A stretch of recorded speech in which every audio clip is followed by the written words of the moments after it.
शिवसेना व राष्ट्रवादी अजित पवार गट हे दोन पक्ष एकत्र येऊन पन्हाळ पंचायत समितीवर सभापती आणि उपसभापती निवड एकत्रितपणे करीत आहेत।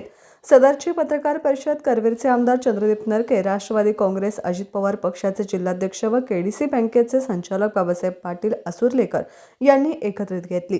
या पत्रकार परिषदेला पन्हाळ तालुक्यातून निवडून आलेले राष्ट्रवादीचे 3 जिल्हा परिषद सदस्य, शिवसेनेचे 1 जिल्हा परिषद सदस्य, त्याचबरोबर शिवसेनेचे 4 पंचायत समिती सदस्य आणि राष्ट्रवादी अजित पवार पक्षाचे 3 सदस्य उपस्थित होते। यावेळी आमदार नरके यांनी या निवडणुकीची वस्तुस्थिती मांडून असे सांगितले की आमची निवडणूक पूर्वीच युती होती आणि आम्ही त्या पद्धतीने निवडीला सामोरे जात आहोत। येणाऱ्या काळामध्ये पन्हाळ तालुक्यातील लोकांच्यासाठी पंचायत समितीच्या कारभारातून एक विकासाभिमुख नेतृत्व सभापती आणि उपसभापतींच्या माध्यमातून लोकांपर्यंत आणि तुमच्यापर्यंत आणत आहोत।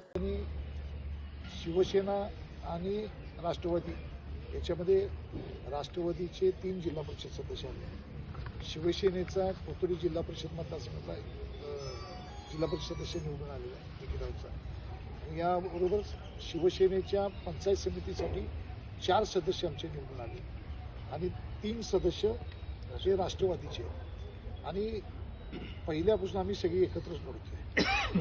पूर्वीपासून आम्ही एकत्रच आहे आणि शिवसेना राष्ट्रवादी या मतदारसंघामध्ये जिथं आम्ही लढलो या ठिकाणी आमची युती पहिल्यापासूनच आहे। तर पन्हाळा पंचायत समितीमध्ये आम्ही शिवसेना आणि राष्ट्रवादी युतीची आमची आता नवीन युती होत नाही आहे, लढलोच एकत्र। त्यामुळे 7 सदस्य आमचे झालेले आहेत आणि ह्या 7 सदस्यांच्या मार्फत आम्ही या ठिकाणी पंचायत समितीचे सभापती आणि उपसभापतीसाठी आम्ही सामोरं जातो।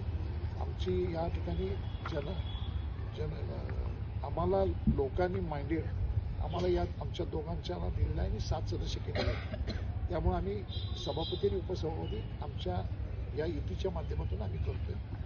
एवढंच आपणाला या ठिकाणी शिवसेना पक्षाच्या वतीनं मी आपल्याला जाहीरपणे सांगतो। दरम्यान राष्ट्रवादी काँग्रेसचे जिल्हा अध्यक्ष बाबासाहेब असुर्लेकर म्हणाले की आम्ही अजितदादा पवार यांच्या निधनामुळे आमचा पक्ष 2 दिवस दुःखामध्ये होता।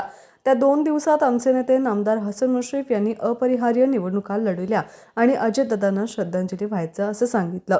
त्या उमेदीने आम्ही लढलो आणि त्या पद्धतीने पन्हाळ तालुक्यात पहिल्यांदाच राष्ट्रवादीचे 3 जिल्हा परिषद आणि 3 पंचायत समिती सदस्य निवडणूक आणण्यामध्ये यशस्वी झालो। आमदार चंद्रदीप नरके यांनी सांगितल्याप्रमाणे आम्ही पूर्वी गेली 25 वर्षे एकत्रितच काम करीत आलेलो आहोत आणि युतीमध्ये आम्ही असल्यामुळे आम्ही येणारी सभापती उपसभापती निवड 5 वर्षे ताकदीने पन्हाळ पंचायत समिती लोकांच्या सेवेत सादर करीत असल्याचं त्यांनी स्पष्ट केलं। यावेळी दोन्ही पक्षाचे विविध पदाधिकारी, कुंभी कासारी साखर कारखाना, कुंभी बँक, यशवंत उद्योग समूहाचे नवनिर्वाचित जिल्हा परिषद सदस्य डॉक्टर जयंत पाटील, पूजा दिलीप पाटील, भगवान पाटील, वर्षाराणी अरुण पाटील यांच्यासह पंचायत समिती सदस्य रवींद्र बंडू पाटील, अलका भिकाजी काळे, अण्णासाहेब बाळकू गायकवाड, दत्तात्रय खोत यांच्यासह राष्ट्रवादी पक्षाचे पंचायत समिती सदस्य उपस्थित होते। स्वागत गोकुळचे संचालक अजित नरके तर आभार कुंभी कारखान्याचे संचालक पी.डी. पाटील यांनी मांडले।